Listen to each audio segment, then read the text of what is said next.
orang infak di jalan Allah. Infak itu, ini yang perlu saya luruskan, tidak harus menggunakan uang.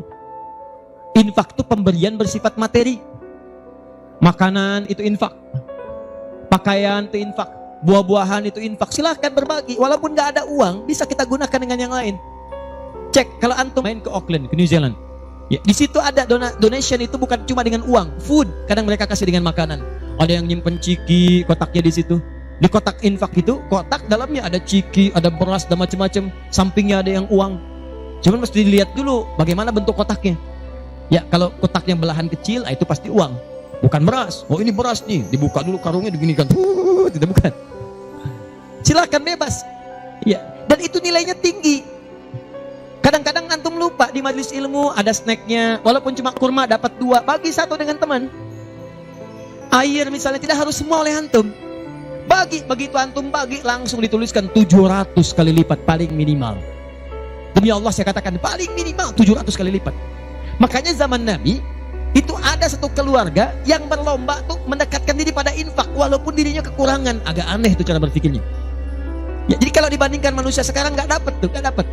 Saya mau tanya begini, antum di rumah persediaan, antum punya anak 2, antum dengan istri, 1 suami 1 istri 2 anak. Di rumah ada persediaan makanan untuk 2 anak antum saja. Antum aja nggak makan malam itu, cuma ada anak 2. Untuk mereka kalau nggak makan mereka bisa nahan lapar semalaman. Tiba-tiba antum ditawarkan oleh seseorang, ada tamu nih, mau nggak dijamu di rumah? Bisa nggak? Pertanyaan saya, kalau ada orang yang datang seperti itu ke tempat antum, Mas, ini ada tamu, saya nggak bisa jamu, bisa nggak antum jamu? Di rumah antum cuman ada makanan untuk anak-anak, antum pun nggak bisa makan. Pertanyaan saya, dijamu nggak teman itu? Kenapa diam? Wahai ahli surga, kenapa diam? Lihat cara berpikirnya. Kalau cara berpikir kita hanya ke makanan saja, maka kita katakan, Ustaz, anak saya aja dapatnya makanan seperti itu, kami pun gak makan, bagaimana bisa diberikan pada tamu? Tapi cara berpikir Tolhah dan keluarganya agak beda.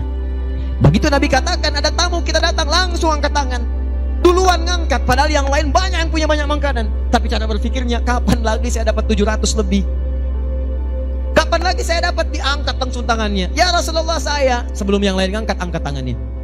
Maka diantar kemudian ke rumahnya. Sampai di rumah, istrinya dikatakan, duhai sayang, ada titipan Rasulullah. Bahasanya bukan ada tamu, ada titipan Rasulullah. Allahu Akbar. Ada titipan Rasulullah. Maka istrinya langsung membaca, saya paham. Saya bertugas menidurkan anak-anak dulu, tidurkan. Yang suaminya menyiapkan makanan. Begitu sudah jadi, kata suaminya kepada tamu tadi, Anda silahkan makan di sini, saya temani dulu istri saya. Gak enak rasanya meninggalkan sendirian. Begitu temannya makan, dia berpura-pura makan di bilik yang lain, membunyikan bunyi-bunyi seakan-akan makan. Begitu sudah kenyang, tanpa mukaddimah yang lain langsung pamit. Terima kasih sudah menjamu saya, semoga Allah berikan pahala. Pamit malam itu juga. Begitu selesai pamit, subuh-subuhnya datang menghadap pada Rasulullah pagi-pagi. Apa yang terjadi? Turun ayat Quran surah 59 ayat 9 sampai 10 itu.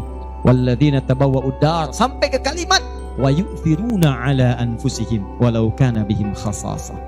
Tuh cara berpikirnya. Jadi kalau antum melihat peluang seperti ini, enak teman-teman sekalian, banyak sekali. Tidak harus uang, pakaian, makanan, macam-macam. Jadi kalau antum beli buah tuh, antum beli 5, di rumah ada 3 orang, berarti antum mesti sadar Allah titipkan yang 2 lagi untuk peluang infak antum. Bukan untuk antum habiskan semua. Kok bisa orangnya cuma 3, beli mangga 5? Siapa yang menggerakkan antum untuk beli 5 mangga? Orang cuma 3, berarti yang 2 lagi itu Allah gerakkan untuk mendapatkan pahala. Ada peluang di situ. Lu kepada siapa ya Rasulullah saya berikan? Kepada siapa ya Allah saya infakkan? Ini yang sering keliru. Kata Allah langsung turun, fi sabilillah, yang utama itu 5 dulu. 5. Kalau Anda temukan 5 ini, dia peluang infaknya sangat tinggi untuk diberikan. Siapa mereka ini? Ada di Quran surah kedua ayat 215, paling kanan sebelah bawah. Yas'alunaka madza yunfikun. Mereka bertanya pada Muhammad sallallahu alaihi wasallam, ya, awas, apa yang harus kami infakkan? Pada siapa? Maka turun jawaban, qul ma anfaqtum min khair. Katakan kalau mau infak mesti yang paling bagus. Ini kaidah pertama. Awas, ada peringatan di Al-Baqarah ayat 267. Wala tayammamul khabitha minhu tunfiqun walastum biakhidhihi illa an tughmidu fi. Jangan kamu infakkan pada orang lain yang kamu tidak suka. Melihatnya aja kamu nggak suka, dikasih orang. Antum punya uang 50.000 2, 1, wah masih keras, bagus, luar biasa. Masuk dompet enak dilihat. Yang kedua, wah sudah lecek, dekil of the kumel. Wah, dilihat gak enak, baunya gak nyaman. Tiba-tiba ada orang lewat, Pak, sedekah Pak. Pertanyaan saya, maaf, mana yang antum berikan? Yang lecek atau yang bagus? Tuh. Ingat, kalau urusan zakat mal, berikan yang bagus. Zakat mal, pilih. Paham? 5 orang ini siapa? 1, lil walidain, orang tua. Ini orang tua ini gak pernah minta, jarang sekali. Cuman kita yang mesti paham. Kan sama, antum pun suka ngasih isyarat, mama, mama, mama, mama. Oh, mau makan, makan. Mama, mama, mama, mama, boneka, boneka. Antum setelah dewasa mesti paham. Kadang-kadang orang tua tuh gak minta, gak pengen nyusahin anaknya. Padahal orang tua udah susah, melahirkan susah, mengandung juga susah, merawat susah, menyusui susah. Sudah dewasa pun antum masih susahin juga. Kapan antum berbaktinya? Kadang-kadang cuma nanya, nelpon apa kabar, padahal di rumahnya itu Masya Allah lagi kurang beras. Beras kurang, listrik belum dibayar. Kirimkan, sebelum diminta kirimkan. Itu begitu antum kirimkan, demi Allah saya katakan, di hadits Al-Bukhari, di kitab Al-Adabul Mufrad, bukan cuma mendapatkan lipatan pahala kalikan 700 lebih, tapi ridha Allah turun ke tempat antum pada saat itu. Kalau sudah turun, semua doa yang antum mintakan minimal akan dijawab pada saat itu. Itu rahasianya. Kalau dengan urusan orang tua itu udah gak usah mikir. Begitu mengatakan, nah gini-gini, tenang aja mah. Walaupun gak ada, katakan, insya Allah mah selesai. Insya Allah, berusaha antum. Begitu antum dapatkan seperti orang tua mengusahakan untuk antum dulu, maka pahala dilipat gandakan, ridho turun seketika. Kejar. Wal aqrabin, kerabat terdekat. Kerabat dibagi 2. Ada yang tempatnya jauh tapi hubungannya dekat. Punya saudara sekandung, tinggalnya di Palembang, antum di Semarang. Ayo kirimkan. Anak bibi gak bisa nih pendidikannya, bantu, antum ada, bantu, nilainya tinggi. Jangan dikira ringan. Nih bagian kedua nanti kalau saya terangkan banyak nih. Tenang aja, kita masih sampai subuh. Bagian kedua saya ikutin deh. Antum jual saya beli. Ya, cuman saya beli sampai 9:30. Paham? Ayo akrabin. Yang kedua itu, maaf, golongan kedua akrabin bisa tetangga. Orang yang tidak ada hubungan famili secara mahram, cuma tetangga antum. Tapi kalau yang kedua ini, Allahu Akbar, indahnya Al-Quran. Cek oleh antum, silakan cek. Walaupun beda agama, itu tetap ada peluang infak. Gak ada ketentuannya kecuali di Quran. Gak ada aturannya kecuali di hadis. Buka Quran surah ke-31 ayat 15, paling kiri sebelah atas. Ada anak muslim, orang tua belum Islam, belum dapat hidayah. Kata Allah, urusan untuk ibadah pisahkan. Orang tua jangan paksa, doakan dia, silahkan dakwahi. Tapi urusan dunia, wasahibhuma fid dunya ma'rufa. Wa in jahadaka ala an tusyrika bima laysa laka bihi ilmun fala tuti'huma. Urusan ibadah masing-masing, kalau diajak-ajak enggak usah ditaati, tolak dengan cara yang lembut. Tapi kalau urusan dunia, bagi. Antum muslim, orang tua belum Islam, antum punya kelebihan. Uang agak banyak, melimpah, makanan ada, bagi. Kata Allah, jangan lihat kemudian kepercayaannya karena dia belum muslim. Bagi. Indah teman-teman sekalian. Dan itu ada pahalanya. Begitu antum berikan, masuk yang halal. Begitu halal masuk, kan haram keluar. Kan cara berpikirnya begitu. Halal masuk, yang haram keluar. Begitu keluar, sekat di hatinya terbuka. Karena yang haram itu saat masuk di hadis Muslim, haram masuk naktah sauda, noda hitam. Noda menutup. Kalau masuk jadi daging dia, antum misal, iyadzubillah, bukan antum, ada orang lain konsumsi yang haram. Yang haram masuk ke dalam mulutnya, masuk ke tubuhnya, beredar dengan darah, jadi daging, masuk ke telinga. Quran surah 6 ayat ke-25. Wa fi adhanihim waqra, di telinganya ada sumbatan. Maka yang haram cepat kedengaran, yang halal susah. Masjid dekat, suaranya dekat, Allahu Akbar, susah. Tapi konser yang macam-macam, yang joget, yang ini, yang itu, nyampe tuh konser di Jakarta dari Semarang tembus ke sana. Wa ada absarihim ghisyawah, masuk ke mata jadi penghalang, nutup. Quran surah kedua ayat ke-7. Gak kelihatan. Orang ke masjid itu bukan gak kelihatan, nampak, cuman gak ada dorongan. Akhi, ayo ke masjid. Ya, alhamdulillah, nanti. Padahal yang besar lewat, kecil lewat. Yang paling aneh itu begini, kok bisa antum lewat depan masjid padahal bisa lewat jalan lain? Kenapa Allah antarkan sampai lewat depan masjid? Jadi kalau sudah Allah antarkan ke tempat-tempat yang baik, belum ingat Allah juga, antum mesti diantarkan kemana lagi? Tuh. Kok bisa antum lewat dengar adzan padahal bisa antum lewat jalan lain, gak kedengaran adzan? Kenapa kemudian yang dengar antum? Kok bisa lewat jalan itu kelihatan mata padahal bisa ada jalan lain? Kok bisa ngelihat? Kalau Allah sudah berkehendak kebaikan, antum masih belum bisa membacanya, masih ditanya. Itu pasti ada maksiat masuk. Caranya keluarkan. Kalau yang haram masuk, masukkan yang halal. Maka yang haram akan dihancurkan. Hancur, hancur, hancur. Kemudian muncul yang halalnya. Kalau halal sudah masuk, maka hati itu akan mudah untuk mendekat kepada Allah. Doakan, doakan, doakan. Demikian tetangga kita. Jangan dikira tetangga antum yang muslim saja. Mungkin kita ada non-muslim samping kita. Mungkin ada yang Kristen, ada yang Hindu, yang Buddha. Dalam hubungan keduniaan indah. Silahkan berbagi. Apa antum gak pernah dengar hadis Nabi? Siapa yang masak makanan, baunya sampai ke tetangganya, maka bagilah dia walaupun cuma kuahnya. Tapi maksudnya bukan daging yang antum makan, kuahnya antum bagi. Bukan. Tidak. Maksud hadis itu walaupun cuma masak kuah, bagi juga supaya dia tidak negatif thinking, tidak salah paham. Antum gak ada ayam, adanya singkong, cuma dimasak bumbu opor.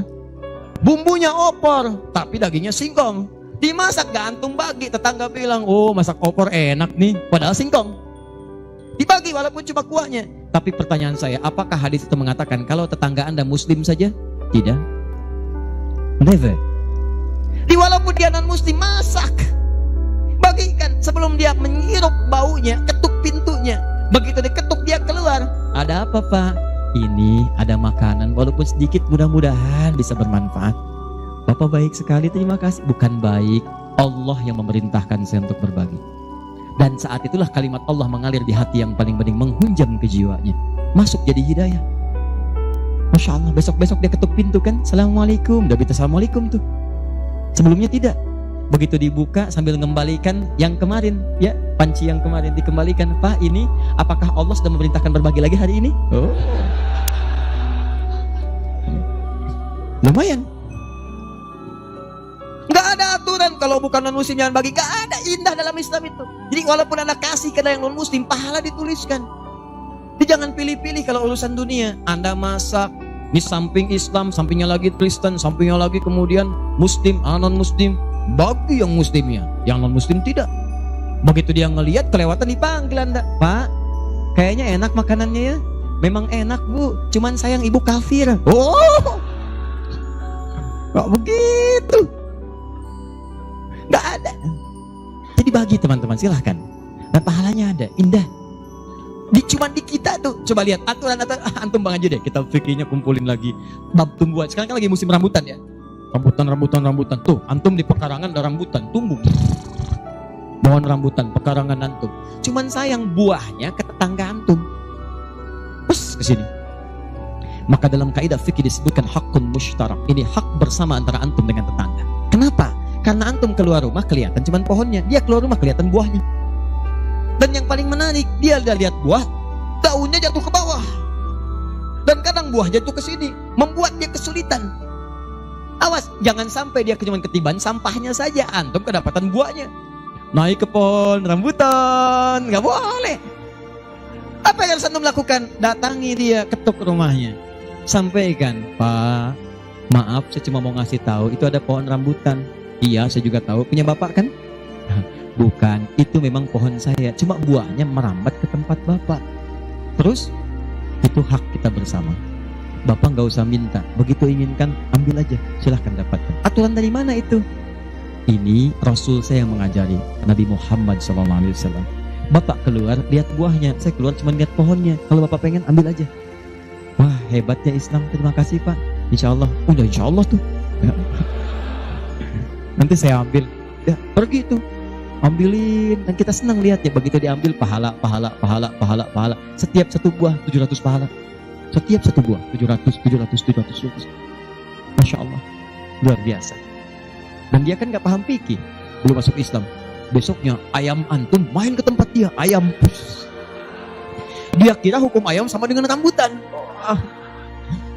Nabinya umat Islam baik banget. Kemarin ngirim rambutan, sekarang ayam.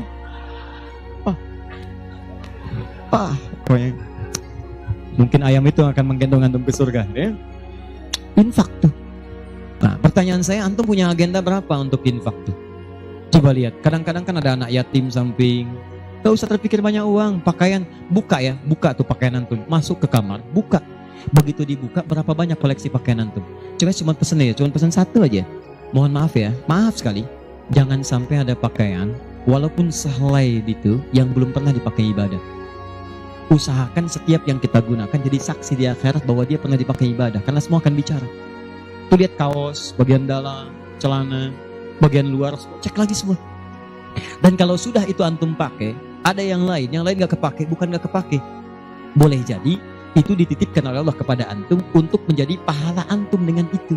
Sebab mudah bagi Allah menitipkan pada yang lain. Kenapa dipilih antum seberapa bagian pahalanya? Jelas?